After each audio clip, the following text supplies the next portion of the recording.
Shalom, Israel. This is Bishop Nathaniel. The Israelites have been scattered across the four corners of the earth, as prophesied in Deuteronomy, the 20th chapter. Here in Israel, united in Christ, we need your help to recover the remnant of our people, teach them the gospel. Please help us, support us, and join or donate to the Booster Club today. Shalom.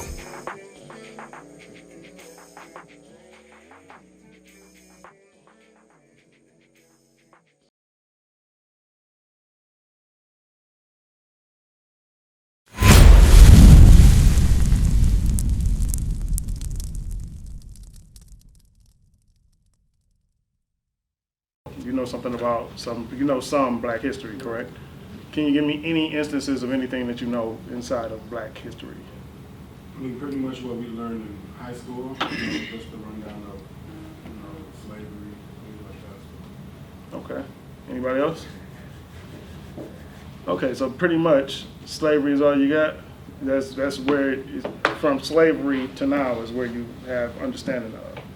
You don't have any understanding of before slavery until now.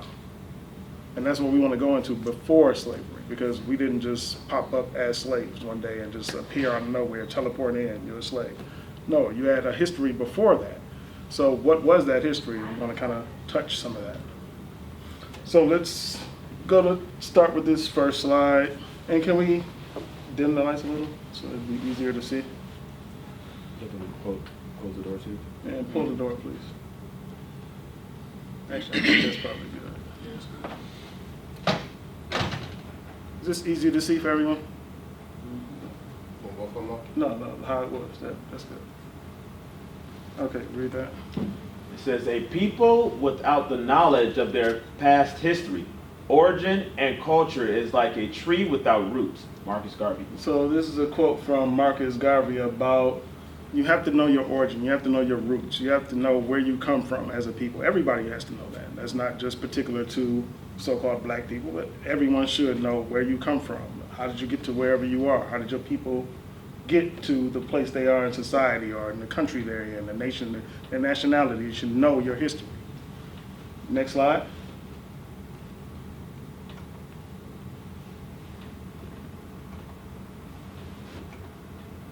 Yes. That's the next slide. Go ahead. It says, emancipate yourselves from mental slavery. None but ourselves can free our minds. Next slide. Nothing in all the world is more dangerous than sincere ignorance and conscientious stupidity. Next Dr. slide. Martin Luther King. Whatever affects one directly affects all indirectly. I can never be what I ought to be until you are what you ought to be. This is interrelated structure of reality. Next slide. Hold those things that tell your history and protect them. During slavery, who and protect them. During slavery, who was able to read or write or keep anything? It says, I was here. I may be sold tomorrow, but you know I was here. Maya Angelou. Next slide. A lie cannot live. Okay. Martin Luther King. All right. Next slide. One of the great needs of Negro children is to have books about themselves and their lives that can help them be proud. So far we should see a pattern here of what these some of our forefathers were trying to say. Some leaders in different areas were trying to say that we just have to know our origin. We have to know where we come from. We have to have a root in us to our foundations of our heritage, where we come from, who are we as a people. We have to know this. Next slide. It is easier to build strong children than to repair broken men. Frederick Douglass. So what does that letting you know? It's easier to train up a child in a way, to show a child, listen, this is where you come from, this is who you should be, this is just like anything else. You can learn a language easier starting off as a child than trying to relearn a language or learn a new language as an adult. Why? You've been immersed in it from a child, and you know it as you grow older and grow into that language. Same thing with other things, cultural, history, all different aspects of life. If it's taught to you at a young age, it's easier to grasp. Like, who here has seen the movie The Matrix? Anybody saw that movie, The Matrix? You saw the movie The Matrix. In The Matrix, they made a statement. They said that they don't like to release minds after a certain age because it's harder for them to let go. So some minds, it gets to a point where that's why it's easier to raise up a strong child than to fix a broken man. Why? Because it's harder for them to let go. They have to be able to let go of some stuff that they learned, because not everything that we learn is beneficial to us. Not everything that we learned was correct. Some things we learned because of here's an example. The way the structure of the school system is based upon what? It's based upon building people to work in factories. And that's still the same type of structure to the school system we have now, but they're changing it. Why? Because it's changed now. You need people to work in groups instead of working on assembly lines. So you're changing it. So while some information may be true, but now you're changing it to fit what you need. And sometimes that happened with history as well. Some history changed to fit what was needed at the time. And we'll get more into that as we go and show that. Next slide. All right, so next slide. This is a monastery. It's in Romania. It's called the Varane. I actually have the book, or one of the many books from this particular monastery. And this was built, it was built in 1488. This is when this monastery was built. And the painting around the outside didn't go up to 1547. That's when they put all this painting around the outside of it. But it was originally built in 1488. Next slide. And then when you examine this particular monastery, it has a lot of biblical references on this monastery. And here what we see is an angel waking up the dead. This is after judgment. This is a rendition of the Bible, or a scene from the Bible. And it's an angel waking up people from the dead. Next slide. This is an image of the prophets. So now you have the prophets and the disciples. This is also on the same monastery called the Varane, which is in Romania. Now, so far, can we see anything distinctive about what we've seen so far? Go back one slide. I want to see if we see anything distinctive about this one. Can we see anything that sticks out to us about this particular slide? Dark-skinned people. Exactly. The biblical images this is all based on the Bible. They're saying that these people were a dark-skinned people, and you see the people raised from the grave as a dark-skinned people. When you look at the angel itself, the angel is presented as a dark-skinned person or individual, right? Next slide. Same thing we see here. We see the prophets and the disciples all being shown on this monastery as being a dark-skinned people. And actually, when you look closer, you'll see this particular person and this particular person. This would be King David. This is also right here, this is his son, King Solomon. And we have other images from around the world that show the same exact depiction of them. So we have images from Romania, we have some from Russia, we have some from Italy, we have some from Spain, we have some from around the world, and they're coming up with the same exact image. Next slide. All right, so this is also from the Varane, which you have a depiction of King David, and you also have other prophets.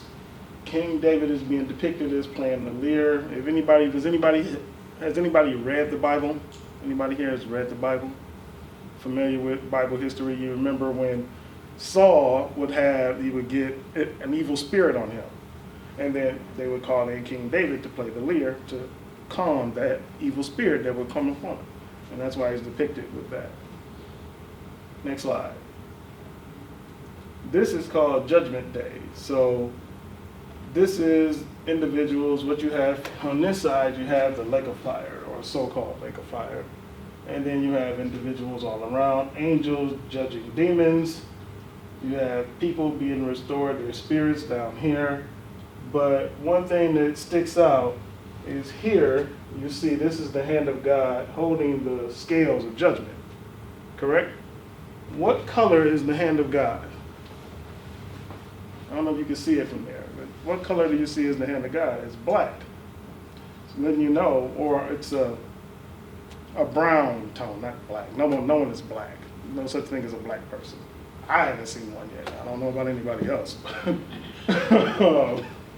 So it's an ongoing theme that you see with when you look at certain icons. I don't know who's familiar with iconoclasm. Anybody here familiar with iconoclasm? All right, look up iconoclasm and give me the definition of iconoclasm. You can go to the next slide while we're getting that. Next slide. So this is just a more close view, and as you see, you have angels and souls down in the lake of fire. It's a broad depiction of a lot of different things going on in here. Angels killing demons, another demon over there. A lot of things going on. Next slide.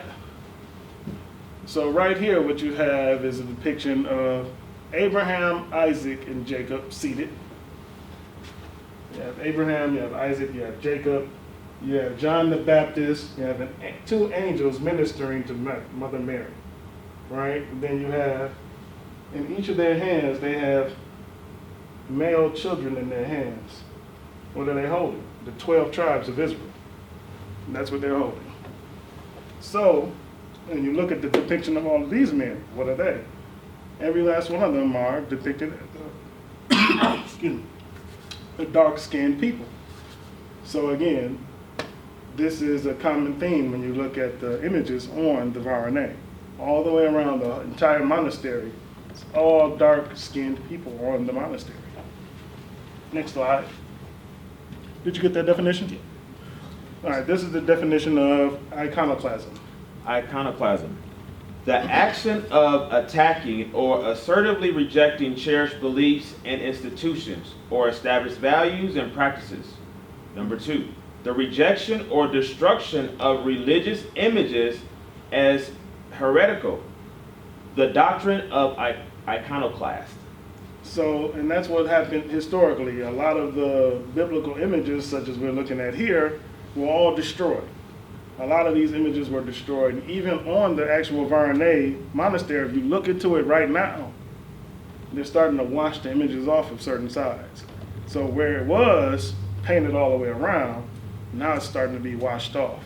Or you'll see images where they've been iconoclast, and you'll see the image may have a dark-skinned male or woman, but then inside of, so you'll have the borders would still be brown, right? But inside it'll be painted lighter, and it'll all be lightened up, and the hair would be changed. But the outside, because when they're trying to paint something so fine, they're not going all the way to the edges. So you would see, or certain times they would just leave the hands completely, and the feet completely, and those would still be brown, but yet everything else would be changed. So those images were iconoclast. Next slide. Oh, wait, I'm sorry, I didn't speak on that slide. I'm talking about iconoclast. So this is an image of Adam and Eve as painted on the Varane. You have Adam and Eve in the garden, then you have them being approached by an angel. This is a depiction of Adam and Eve, and they're depicting them both as brown. Next slide. This is another depiction of Adam and Eve, and this one is from Naples, Italy. And again, the other one is Romania. This picture is from Naples, And again, they came back and painted them both as brown. So why are they doing that?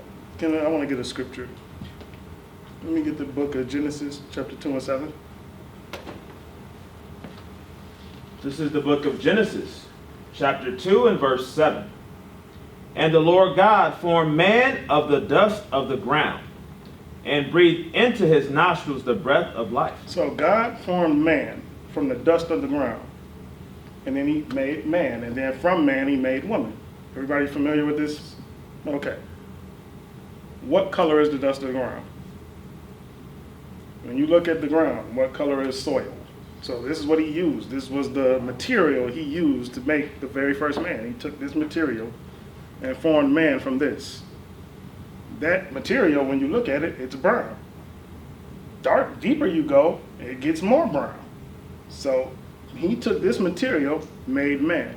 And this is where they're getting the understanding from to paint images in this way. And it's being painted around the world.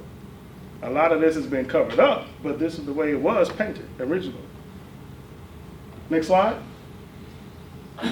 This is another depiction of Moses. Now this one is from Russia. I said Moses, I'm sorry. Moses on the right. Right hand side you have Moses holding the burning bush. This is from a book called The Icon. This is by Kurt Weitzman. Same book you have King David. Same, remember we saw in the other image I said, and I pointed and I said, this is King David. This is from a totally different area of the map, and they came up with the same image. And they said that this is King David holding the Bible. I know it's a lot bigger than the Bibles we have today, but he's holding the Bible. So this is King David. This is not an image that we're used to seeing. This is not what is presented, but this is actually biblical, and let's prove that. Go to the Song of Solomon, because Solomon is the son of King David. This is his son. So we're going to read about his son and see the depiction he gave of himself in the scriptures. Start at verse 1. This is the Song of Solomon, verse 1. The Song of Songs, which is Solomon's. And really fast. Anybody has smartphones? Smartphones? If you would like, if I call out a scripture, if you want to pull it up on, I don't know if you have Bible apps or anything, don't take our word for it. Don't let us say things to you and not go behind. Even if I'm saying something about an image, you can take a picture of that image, research it yourself. Don't just take our word for anything. Look into it for yourself. But you can also pull up Bible apps. Read that again. This is the Song of Solomon, chapter 1 and verse 1. Mm-hmm. The Song of Songs, which is Solomon's. So when you read the scriptures, you understand that Solomon wrote 1,000 songs. This is one of them. Drop down to verse 5. Verse 5. I am black, but comely, O ye daughters of Jerusalem. Solomon said what? I am black, but comely, O ye daughters of Jerusalem. So he told, in his song, he said that I am black but comely, meaning I am black but beautiful. I'm black and handsome.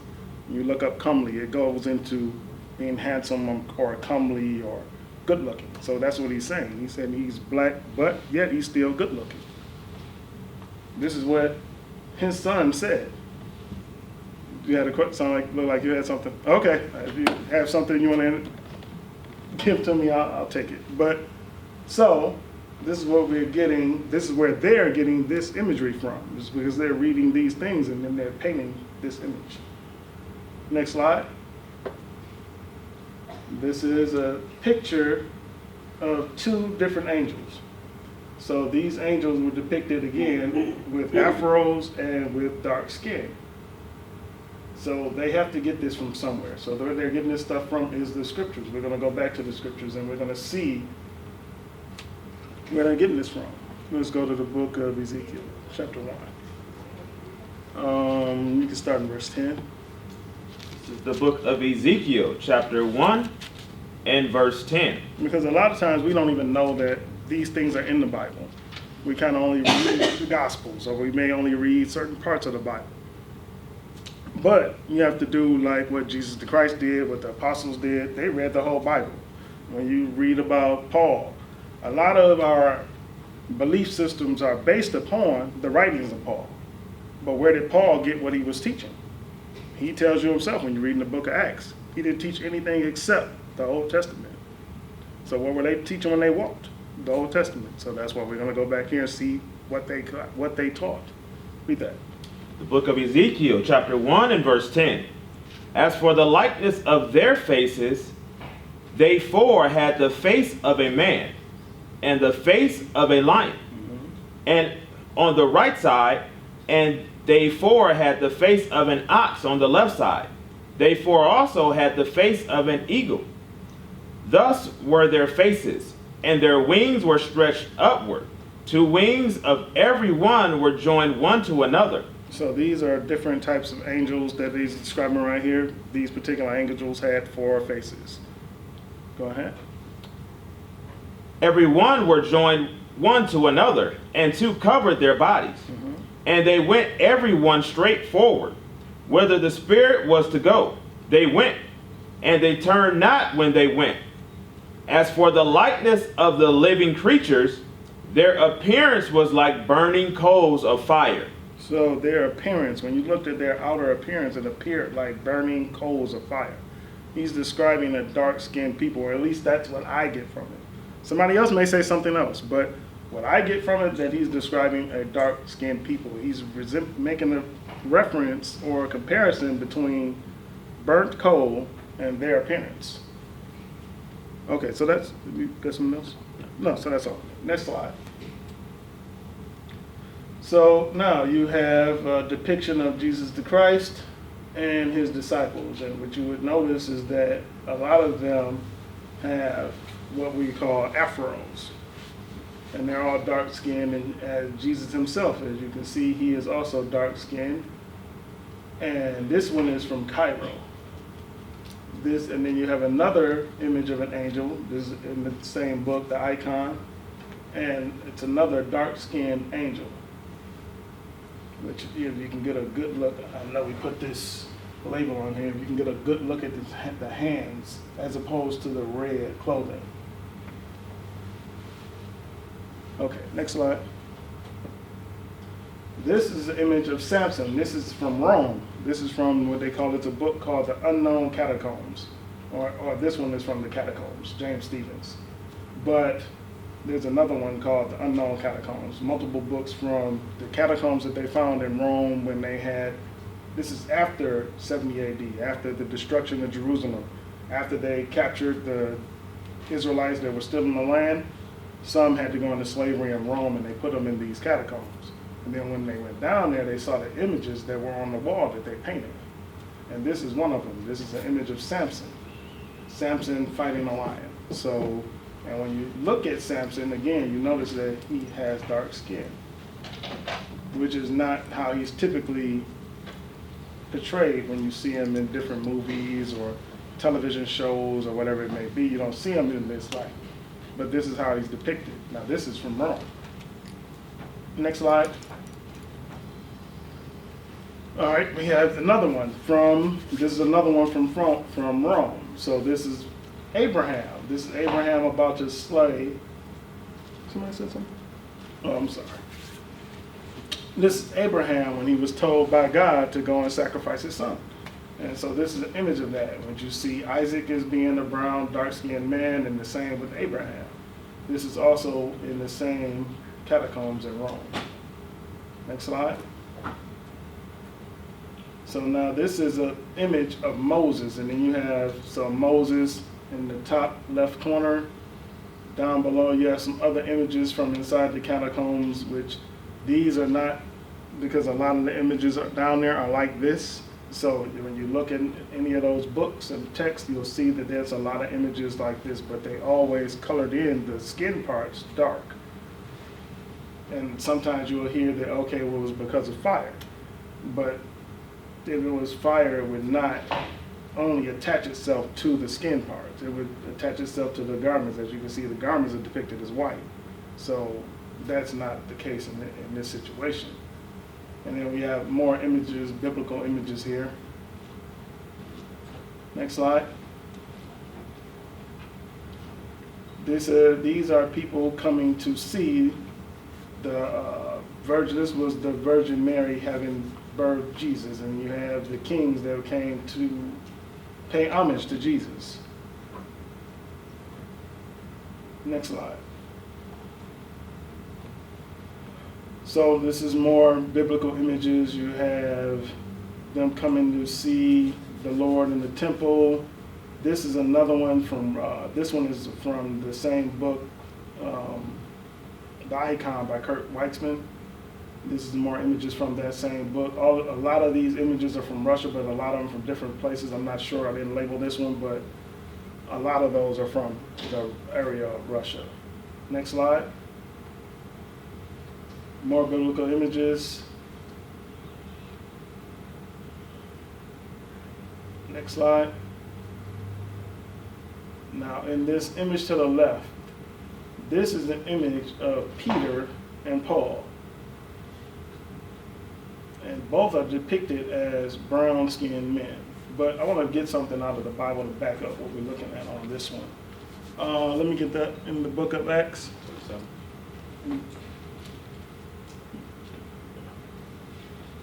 Because Paul is he's gonna have an encounter with a Roman centurion. And in that encounter, certain information comes and goes back and forth. So I want to examine that information and see how did they come up with this particular image. This is the book of Acts, chapter 21 and verse 37. And as Paul was to be led into the castle, he said unto the chief captain, May I speak unto thee? Who said, Canst thou speak Greek? Art not thou that Egyptian? So he's marveled at the fact that Paul can speak Greek. And he's letting them know, listen, aren't you that Egyptian? He's mistaking Paul for an Egyptian. Egyptians are Africans. I know there's a different people in the land today, which when you look that up, those are people that descended from Ptolemy. He took over Rome. He took over the land that's called Africa, or particularly Egypt, after the death of Alexander the Great. When the kingdom got divided between his 4 generals, he took that area. And then those people mixed in with the Arabs of the land, and they became the Nabatean Empire when you look into that. So a lot of them are Ottoman Turk Nabateans now. But in that day, those were what you would call descendants of Ham, which are Africans, so so-called Africans today. So he made a distinction there and said, what about Paul? Art not thou that Egyptian? So he mistook him for an Egyptian. He said, aren't you that Egyptian? Come on. Which before these days made us an uproar, and led us out into the wilderness 4,000 men that were murderers. Mm-hmm. But Paul said. So now let's see what Paul says about himself. He was mistaken for an Egyptian. He's going to let him know exactly who he is. I am a man which am a Jew of Tarsus. He said, I am a man which am a Jew. So the first thing he gave you was his nationality. Nationality means, a lot of times nationality is used to speak about the country of origin. But when you look further into nationality, the is defined as your descendancy, meaning who you descend from. That is another definition for nation. So he's giving first his nation, which is he's saying, I'm a Jew. Come on. Of Tarsus. Of Tarsus. A city in Sicilia. A citizen of no mean city. So he gave you his nationality and his citizenship. But he let you know that he was not an Egyptian. He was not an African, even though he had been mistaken for one. So, next slide. So this is the Musa, what is his name? Musa of Mali. And he's depicted as, again, a dark-skinned black man. Next slide.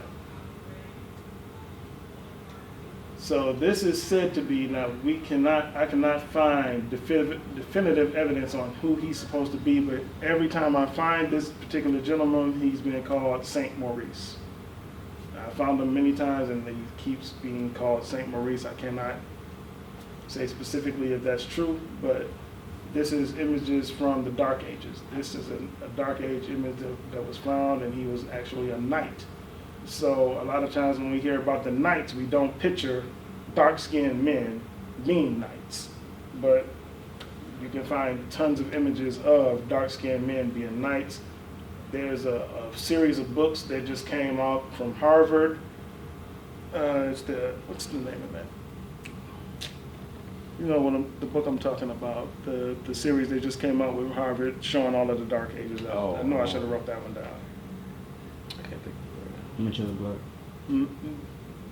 Image of the blood. The Image of the Black and Western Art. Is that it? right. Yeah, the Image of the Black and Western Art. It's a 3-part series. You can look it up. It was produced by Harvard.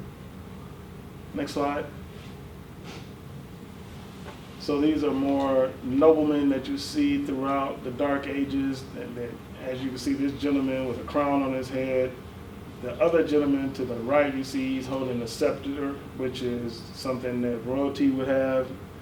So a lot of times, again, we think that our history only goes back to slavery, and as we see, we have a lot more history that predates slavery.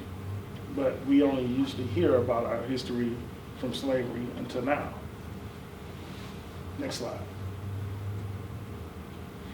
Again, a lot of these it's unknown. And the reason we put unknown, because a lot of the history about some of these images you cannot find. Some you can, some you can't, because through these images being iconoclast, or not maybe these particular ones, but it was a whole movement of iconoclasm that started in 1775, and they started really destroying a lot of those images, and a lot of the history went away from who these people were.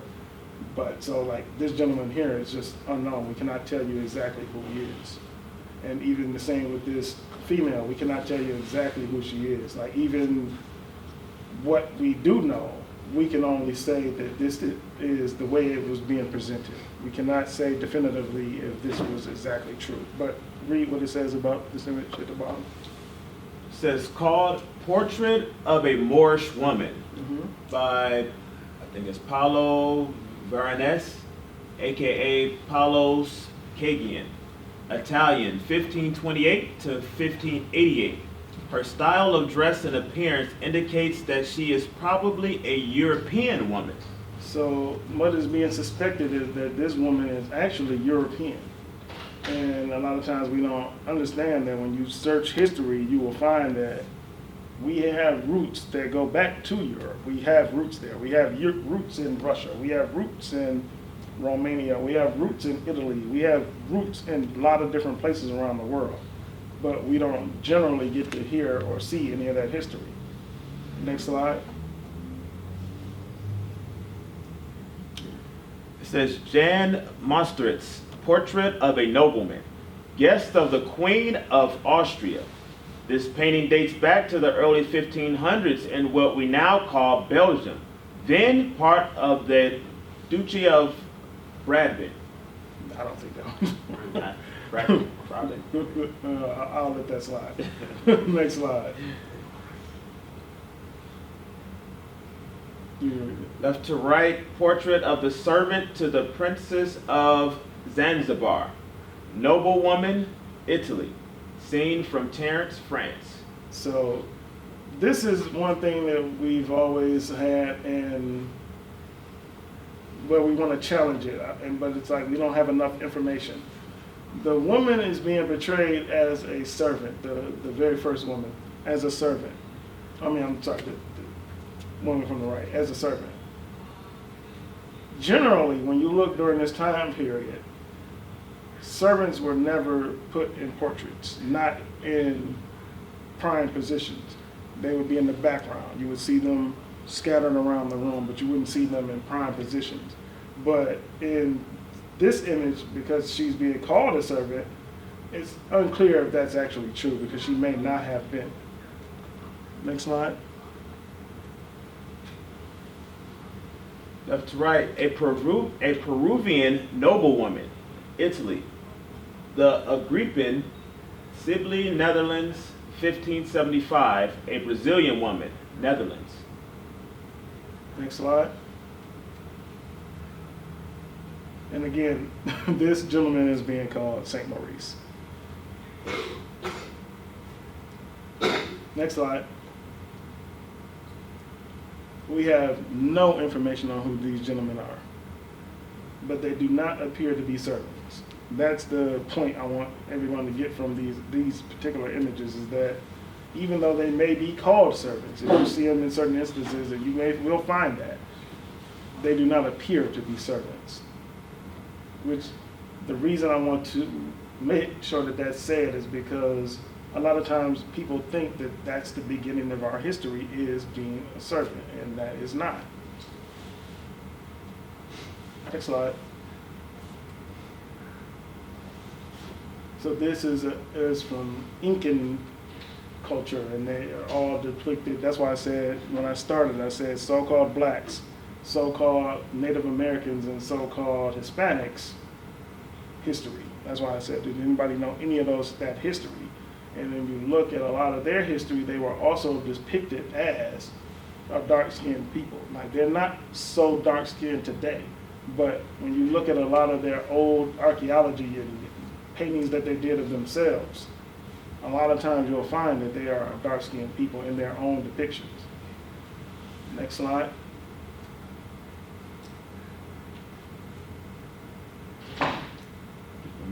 Mm-hmm.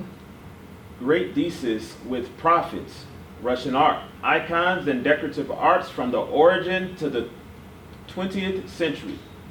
The Walters Art Gallery, Baltimore, 1959 to 1960. A Millennium of Christianity. Russian art from the Walters Art Gallery. Next slide. Duro-Europos synagogue painting. Moses and the Hebrews crossing the Red Sea, pursued by Pharaoh, 303 BC to 256 AD. So when you look at this scene, it's two parts of the same scene. You have on the right-hand part of the scene, you see the waters are covering the Egyptians. And you look here, Moses is raising his rod, and the waters are covering the Egyptians. When you look to the right, this is Moses, and I should have brought the book, but when you look at the book, it says that these are the 12 tribes, which are the gentlemen standing here, and you have brown fish jumping. Now the fish are being called brown. All of these gentlemen are darker than the fish that are being called brown. And this is a depiction of Moses. But also I want you to look at the right side of the image, and you see where Moses is being depicted as covering the Egyptians with the waters. Everybody familiar with that history? Okay. Look at the Egyptians and then look at Moses. Are they not the same color? They're being depicted the same. So this is how we know that Moses had to be a dark-skinned man. This is one way, but then we have more in the scriptures. Get that in Exodus chapter 2. So let's go to the Bible and see what it says about Moses. And we see the Egyptians on the right of Moses, and then we see Moses. This is Exodus chapter 2 and verse 17. And the shepherds came and drove them away. But Moses stood up and helped them and watered their flock. And when they came to Reuel their father, he said, How is it that ye are come so soon today? And they said, An Egyptian delivered us out of the hand of the shepherds. And also... 1 second. He said, an Egyptian helped us. Now, this was Moses that helped them. Now, they see Moses, he just fled Egypt. He's still wearing Egyptian clothing. And they said, he's an Egyptian. Why? Because he obviously had to have the appearance of an Egyptian. So who are Egyptians? Let's give me that in the Zondervan really quick. I want to make sure that we have an understanding of who the Egyptians are or were. This is the Zondervan Compact Bible Dictionary. And we're on page 213, and this is the definition of Ham. Ham, is just in case everybody's not up to speed, Noah, when he went and he built the ark, and God destroyed everything by the flood. Everybody familiar with this? Okay, so who went on the ark with him was his wife, his 3 sons, and their 3 wives. One of his sons is named Ham. So we're reading about his son Ham. Ham, the youngest son of Noah, born probably about 96 years before the flood, and one of 8 persons to live through the flood. He became the progenitor of the dark races, not the Negroes, but the Egyptians, The Egyptians are sons of Ham. Ethiopians, Ethiopians are also sons of Ham.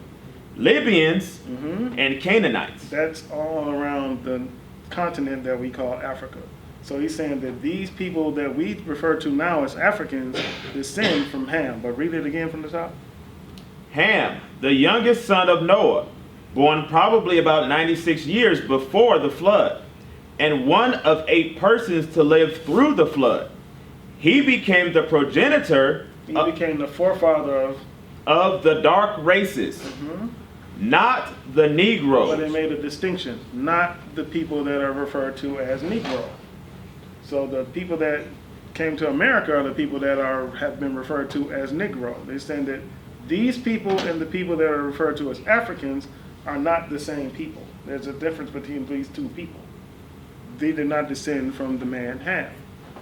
So that's why, but also it shows you that both of those people were a dark-skinned people, because Moses had the appearance of the people that descend from Ham. They had the same outward appearance. Next slide.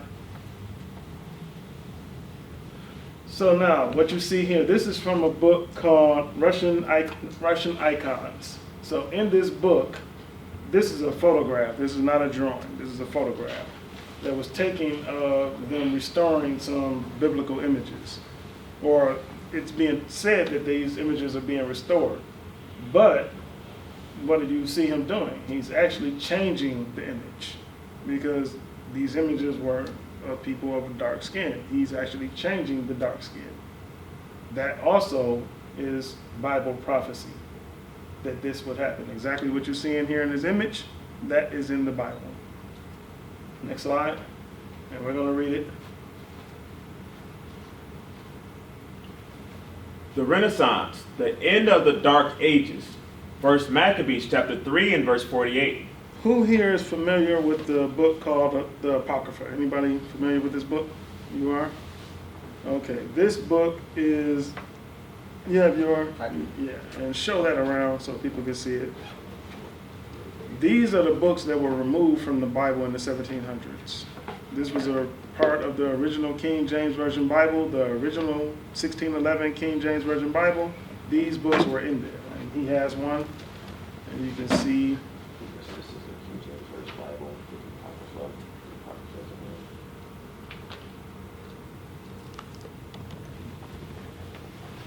These books were originally in there. So when you read a lot of the history, so like, if anybody has read the Bible, you will get to a point and you read in the New Testament, it says there's neither Jew nor Greek. Anybody ever read that? Neither Jew nor Greek, neither male or female. Anybody never? Nobody's read that. All right, somebody read that for me. So make sure you're familiar with it. Galatians 3:28.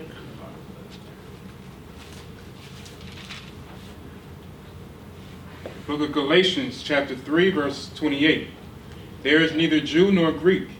There is neither bond nor free. There is neither male nor female. For ye are all one in Christ Jesus. Anybody ever heard that before? Sound familiar a little bit? Okay, so what we have to understand is that it says there's neither Jew nor Greek. And what we understand is when you read in the book of Daniel, Daniel predicts or gives prophecy about all the coming kingdoms from his point on. So he talked about, he was in the Babylonian captivity. He said that after that would be the Persian and Mede captivity. After that, even historically when you look it up, came what next? Was the Greek captivity or the Greek Empire. Then rose Rome. So when you read the Bible and you read all the way through and you stop, you read Malachi, and then you go, the next book is Matthew. You don't read anything about the Greek captivity, but yet when you get inside of the New Testament, they're talking about Greeks. This one was a Grecian, or they're speaking of things that transpired after that particular captivity, but you don't actually get to read it. And that's because this book was removed. When you want to read about the Greek captivity that was prophesied, you have to have this book that was removed. So, during the Greek captivity, during 1 Maccabees, read this. This is part of the Greek captivity that they're bringing out right here? This is 1 Maccabees chapter 3 and verse 48. And laid open the book of the law, wherein the heathen had sought to paint the likeness of their images. Does anybody know what the word heathen means? Doesn't You don't- believe in God. I'm sorry? Doesn't believe in God. Mm-hmm. Anybody else? I mean, when they say like heathen, like you hear like all the time down south, like I mean, like older people are like referred to like I guess unruly children sometimes, or like people who create mischief and are deceitful and stuff. Like my great grandmother would say like all the time. And you know what's so funny? I mean, same here. I would hear this word a lot before I got the understanding of what the word actually meant. Go to the dictionary. So this word is used in these ways, but that's not what the word means. So again, this is the Zondervan Compact Bible Dictionary, and heathen, usually used for a non-Israelitish people, and thus has the meaning of Gentiles. People? No, so it has the same meaning of Gentiles. Now give me what Gentiles means. Heathen and Gentiles means the same thing. Gentiles, usually it means a non-Israelite people. Mm-hmm. Usually it means that. That means sometimes when you read the word Gentiles, it can be referring to an Israelite people. So when you read the scriptures, you have to have it in the proper context to know which one he's being referred to in that point. But continue. Under conditions of peace, consider... So this is the one, so it didn't, in heathen it should have said, because what heathen means and Gentiles both mean is nations. That's all it means, nations. Right, It should have said that, but right, so we skipped it. Right, so it says Gentiles, nation. Nations, that's all it means. So when it says nations, it's saying nations that are not Israel. So it's just referring to them as nations. So read this again, 1 Maccabees chapter 3, verse 48. which is again the same thing that Gentiles means. It means the same thing. And laid open the book of the law, wherein the heathen had sought to paint the likeness of their images. So when it said heathen, it wasn't saying anything bad about them. It's just saying that they're nations. They're outside of us. They're a different nation, and they're going to take the book of the law, which is the Bible, and put their image in there. So that means that our image would be removed from there, and they would put their image in. Go back up one slide, which is what you're seeing happening here. He's replacing the image of what it should have been and making it an iconoclast image. He's changing it because originally all these biblical images were dark or dark-skinned people. Go back. The book of Job, chapter 9, verse 24. The earth is given into the hand of the wicked. He covereth the faces of the judges thereof. If not, where and who is he? So when it says covereth the faces of the judges, when you read the Bible, the judges were Jeremiah, Ezekiel, they were James, they were John, they were Paul. These are the judges when you read the Bible. They were Samson. And when you look at that, it says that their faces will be covered. How would their faces be covered? They would be changed. It would be changed from what it was originally to something else. So now, like even here's an example. If I say right now, I say, I want you to picture something. I'm going to say something. I want you to try to picture what I'm saying. I'm going to say the name of a person that you all may know, and I want to see if you can picture him. So let's say I want to start with somebody, and I want to say Michael Jordan. Picture Michael Jordan. Can you picture Michael Jordan? You know what he looks like? Okay. LeBron James. I don't know why. I don't even watch sports, but LeBron James. I know who he is, though. Okay. LeBron James. You can picture LeBron James, right? Or we talked about Charlton Heston. Can some people may be able to picture him, right? You might even picture him as whatever movie you saw him in last. All right. So now, Jesus Christ. What did you picture? Initially, or what? What popped in your? What was the first thing that popped in your mind? You had an image. What was that image? Well, my image, he was dark, but because I'm also, well, I grew up in an African American church, and me like African Methodist, so he was dark in our church. He had Oh, okay. dark hair, so Okay. It was always there. And when I go to other churches, it's like these porcelain. Yeah, I mean, you know. Pretty Western European. Yeah, exactly. You know, and that's kind of why we're going into this, because a lot of times, like I said, a lot of these things have been adjusted from what they originally were. A lot of these things have been changed and altered somewhat. So you have to kind of go back and try to figure out, well, what should it have been? What should it be?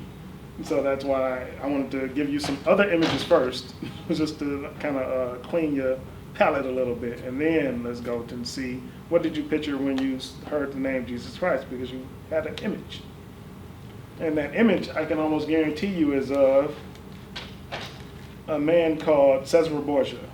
I don't know if anybody's familiar with Cesare Borgia. You familiar with him? Yeah, he's the. I'm sorry. Back in the Renaissance. Yes, he was Pope. What was his father's name? Rodrigo Borgia. Rodrigo Borgia. He was the second. It was his second son.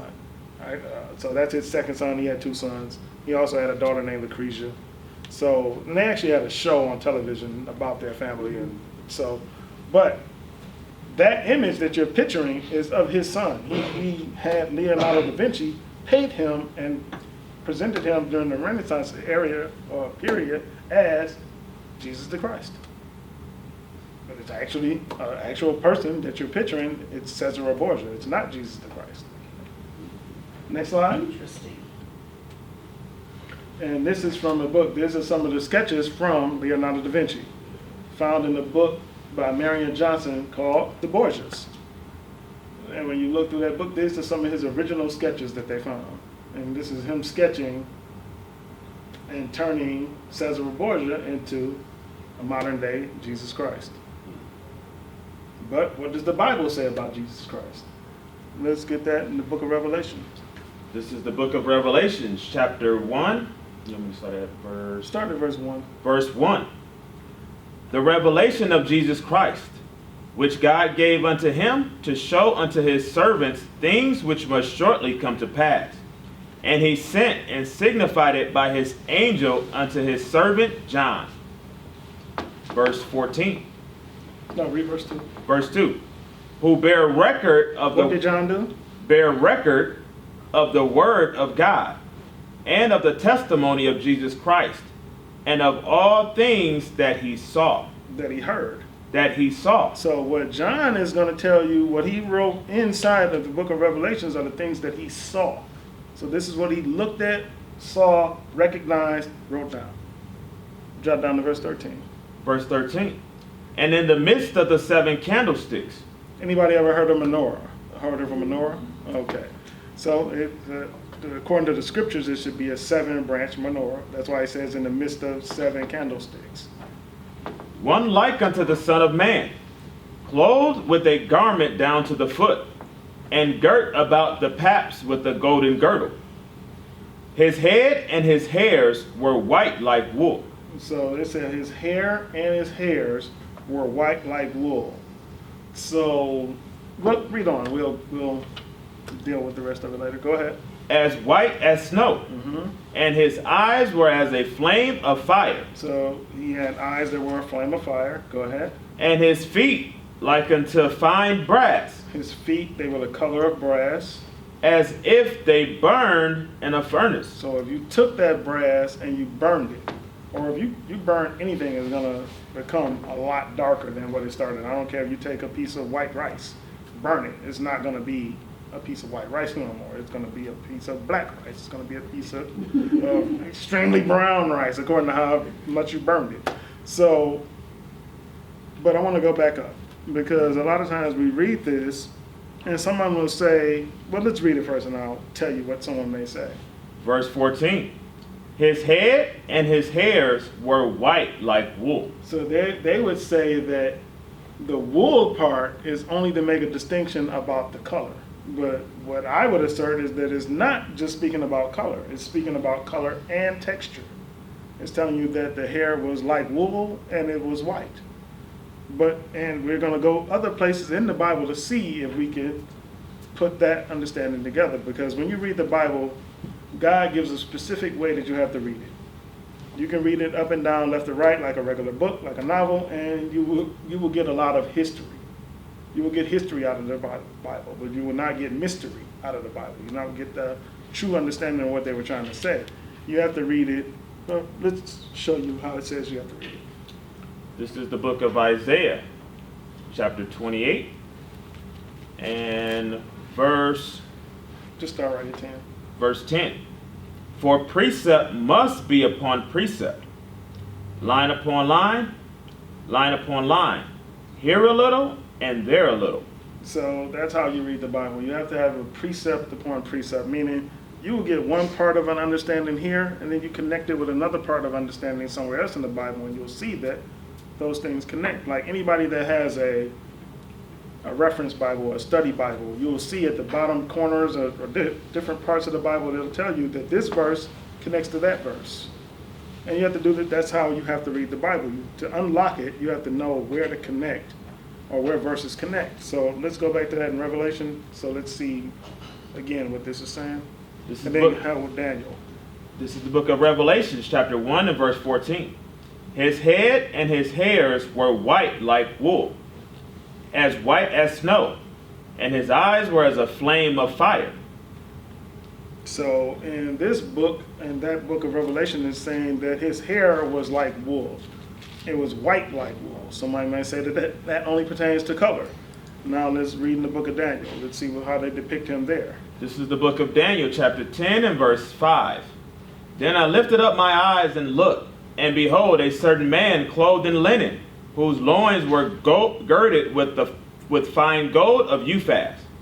His body also was like the beryl, and his face as the appearance of lightning, and his eyes as lamps of fire.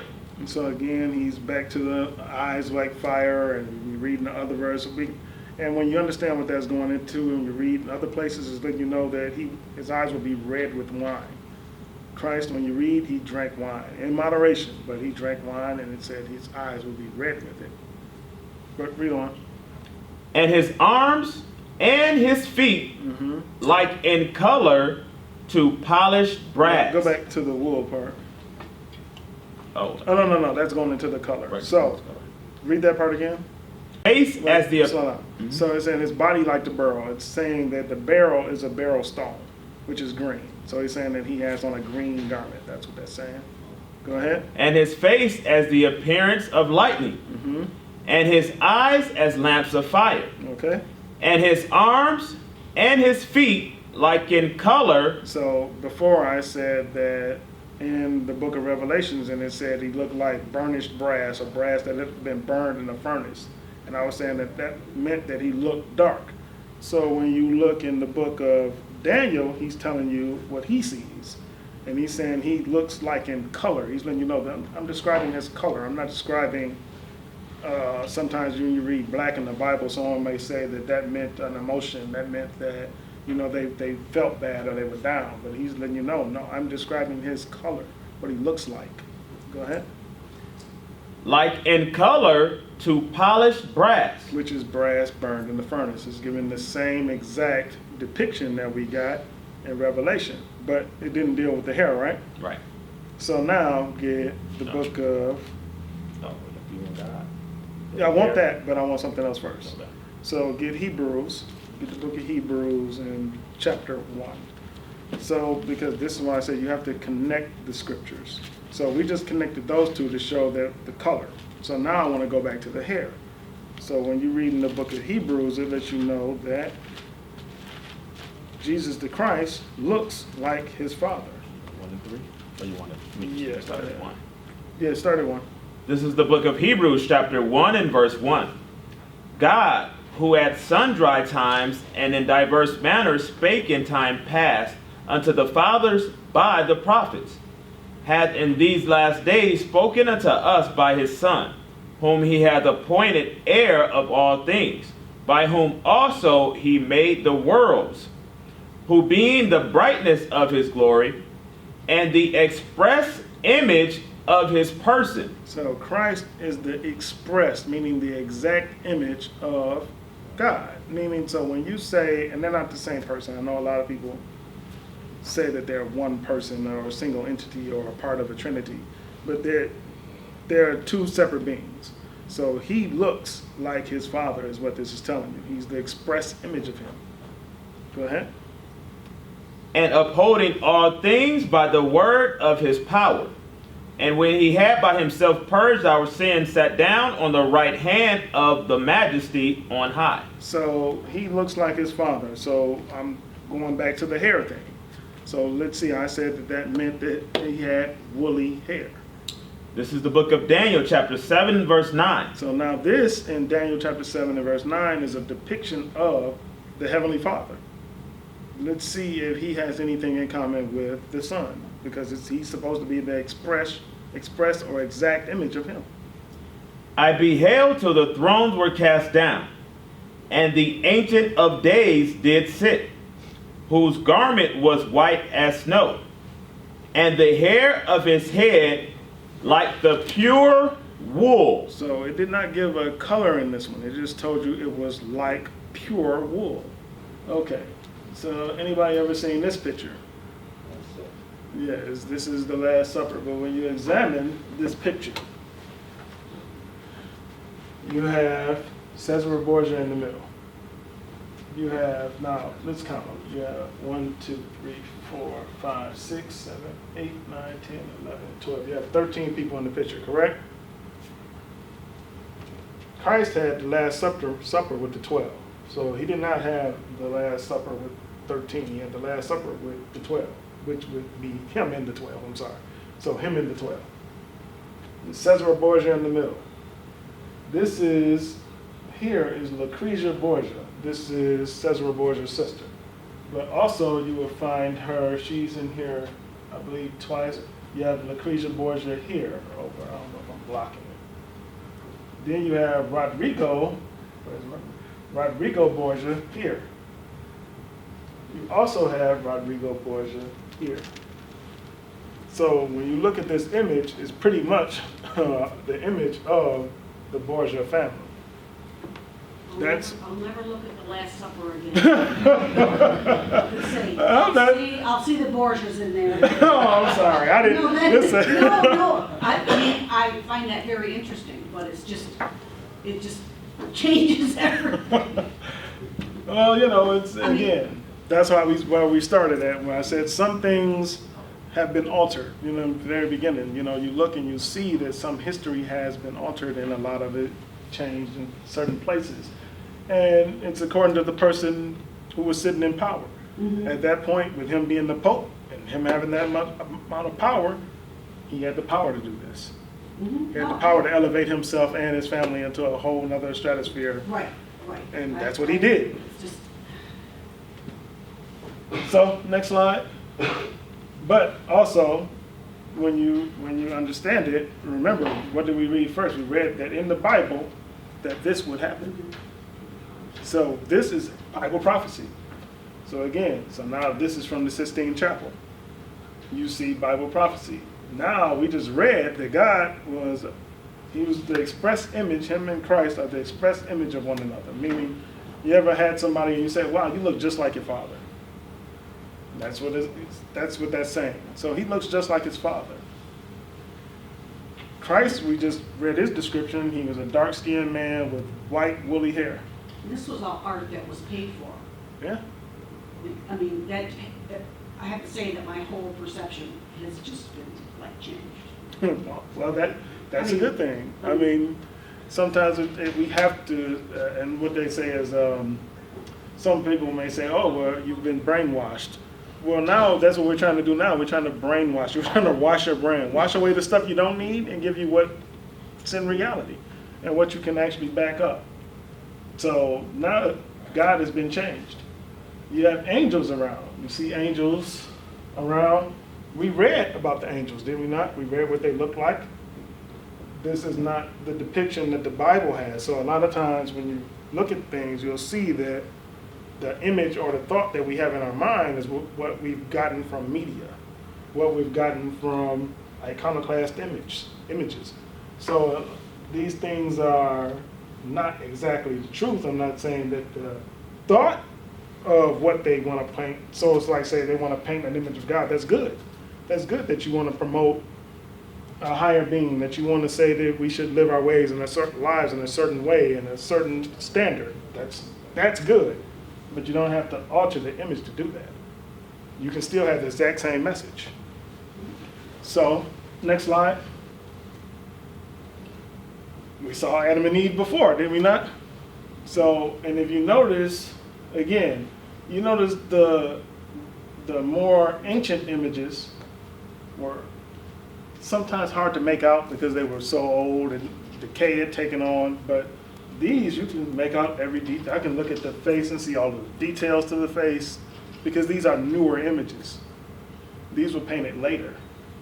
A lot of the images that we were looking at was from the 1300s all the way on to the late 1500s. These images are from the 1600s and on. So what happened in that time period? The people that painted the original images were mostly enslaved by that time.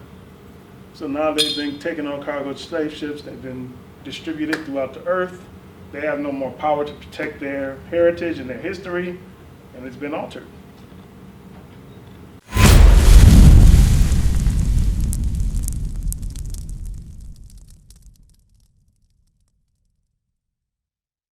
We used to scream black power while heroin was pushed. But at the end of the day, nothing's in vain. IUIC has been given a vision. The tents of Judah has risen. Many has attempted the mission. Minor murmuring, omitting, and missing the mark. Just reading that he had the flame of fire in his eyes gave us the spark. We on Paul's mission. We out on the road, purple and gold. From Mexico, Cuba, Haiti, Ghana, Sierra Leone. 144,000 boots banging, concrete crackling. These are our men repented at heart. The scriptures is proof. IUIC, we deliver the truth.